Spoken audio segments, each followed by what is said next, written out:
Hello students, in this class we will do some remaining questions of exercise 2.2 chapter 2 linear equations in one variable. So now I am reading question number 9. The question is the ages of Rahul and Harun are in the ratio 5:7. 4 years later the sum of their ages will be 56 years. What are their present ages?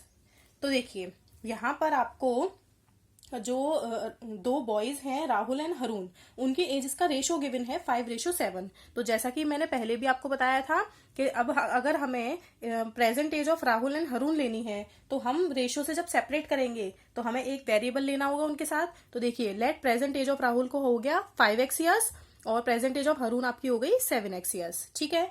अब according to question में given है कि 4 years later. तो 4 years later का मतलब क्या होता है कि एज में अगर आप 4 ईयर्स लेटर यानी कि 4 साल आगे जाएंगे तो आपको क्या करना होगा, उतने ही ईयर्स आप प्लस करेंगे ना. तो देखिए 4 ईयर्स लेटर उनकी एजेस क्या हो जाएंगी. प्रेजेंट एज है 5x. अगर 4 ईयर्स लेटर की बात करें तो राहुल की एज हो गई 5x + 4 और हरून की एज हो गई 7x + 4 because here is 4 years later यानी कि 4 साल बाद. तो 4 साल बाद के लिए हमने क्या किया, दोनों की एजेस में 4 प्लस कर दिया. अब अकॉर्डिंग टू क्वेश्चन क्या गिवन है कि जो उनकी 4 ईयर्स लेटर वाली एजेस हैं उनको प्लस करके आपको 56 मिल जाता है. तो देखिए 5x + 4 और 7x + 4 उनका प्लस करके बराबर हो गया 56 के. अब आपको पता ही है इसको कैसे सॉल्व करना है. 5x 7x 12x हो गया, 4 + 4 8 हो गया.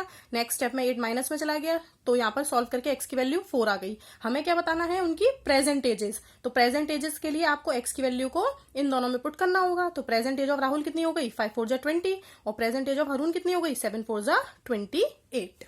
और ये आपके हो गए answers. Now I am going to question number 10. The question is the number of boys and girls in a class are in the ratio 7:5. The number of boys is 8 more than the number of girls.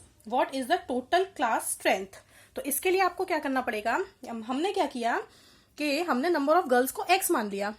अब question में number of boys क्या दिए हुए हैं, 8 more than number of girls. तो more than का मतलब पहले भी मैंने बताया है क्या होता है, हम प्लस करते हैं. तो देखिए गर्ल्स को अगर आपने x माना तो बॉयज कितने हो गए x + 8.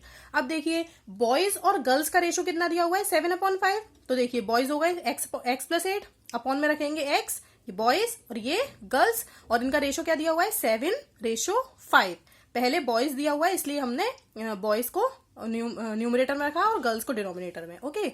Now I am doing cross multiplication. तो 5 इधर आ गया, 7 इधर आ गया. अब आपको पता है इसको कैसे सॉल्व करना होता है. इक्वेशंस में आपने पहले बहुत अच्छे से सॉल्व किया हुआ है. सॉल्व करके ये वैल्यू x की कितनी आ गई 20.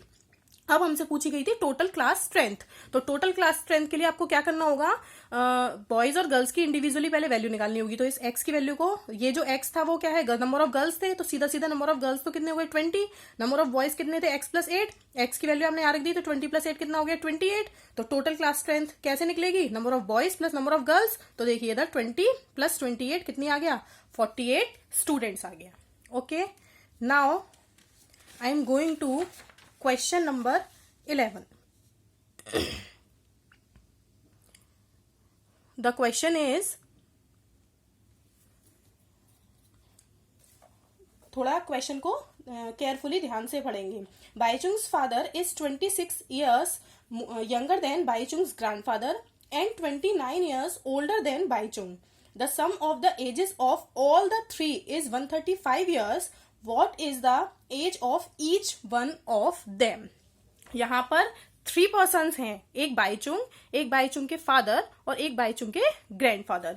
तो आप क्या करेंगे इसमें, मैंने क्या किया है कि बाईचुंग की एज को हमने क्या मान लिया कि let Baichung's age is equal to x years. अब देखिए क्वेश्चन में एक लाइन दी हुई है, Baichung's father is 26 years younger than Baichung's grandfather and 29 years older than Baichung. यानी कि बाईचुंग के जो फादर हैं वो आपको दिया गया है कि वो बाईचुंग से 29 years ओल्डर हैं. तो ओल्डर के लिए क्या, ओल्डर का मतलब क्या हुआ, बड़े हैं. तो उसके लिए आप क्या करेंगे कि बाईचुंग्स फादर एज कितनी हो गई x + 29, क्योंकि क्वेश्चन में गिवन है कि बाईचुंग के फादर बाईचुंग से 29 years ओल्डर हैं. तो x + 29 years हो गए कौन, बाईचुंग के फादर. नाउ कौन रह गए, हिज ग्रैंडफादर. तो ग्रैंडफादर के लिए आपको फिर से हम लाइन को रीड करेंगे कि Baichung's father is 26 years older than Baichung's grandfather, यानी कि आपको दिया गया है कि जो बाईचुंग के फादर हैं वो उसके ग्रैंडफादर से 26 ईयर्स यंगर देन है। क्या दिया हुआ है? Younger than. बट हम यहाँ पर किसकी एज को डिफाइन कर रहे हैं? ग्रैंडफादर की एज को। तो ग्रैंडफादर उसके फादर से क्या होंगे? 26 ईयर्स ओल्डर होंगे। क्वेश्चन में गिवन है कि बाईचुंग के फादर अपने फादर से 26 ईयर्स यंगर देन है, लेकिन अगर हम एज ले रहे हैं यहाँ पर ग्रैंडफादर की, तो हमने क्या कर दिया? ऑब्वियस है कि जो ग्रैंडफादर है वो फादर से कितने 26 ईयर्स ज्यादा बड़े होंगे। तो इसलिए देखिए फादर की एज क्या थी? x+29, तो ग्रैंडफादर की एज में 26 प्लस हो गया। अब आपने क्या कर दिया?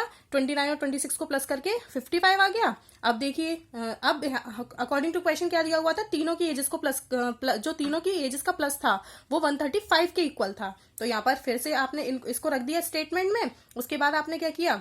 एक्स को सॉल्व कर लिया, कांस्टेंट को सॉल्व कर लिया, फिर उधर शिफ्ट कर दिया कांस्टेंट को। तो यहाँ पर बेसिकली आपकी एक्स की वैल्यू कितनी आ गई? 17। और हमें बतानी थी तीनों की एजेस इंडिविजुअली। तो देखिए, क्योंकि बाईचुंग को एक्स माना था तो वो 17 ईयर्स का हो गया। फादर की एज x+29 थी। जब आप यहाँ पर एक्स रखेंगे 17, तो 17 + 29 कितना हो गया? 46 ईयर्स। और ग्रैंडफादर कितने हैं? x+55। तो यहाँ पर जब आप 17 रखेंगे तो 17 + 55 ये कितना आपका आ गया?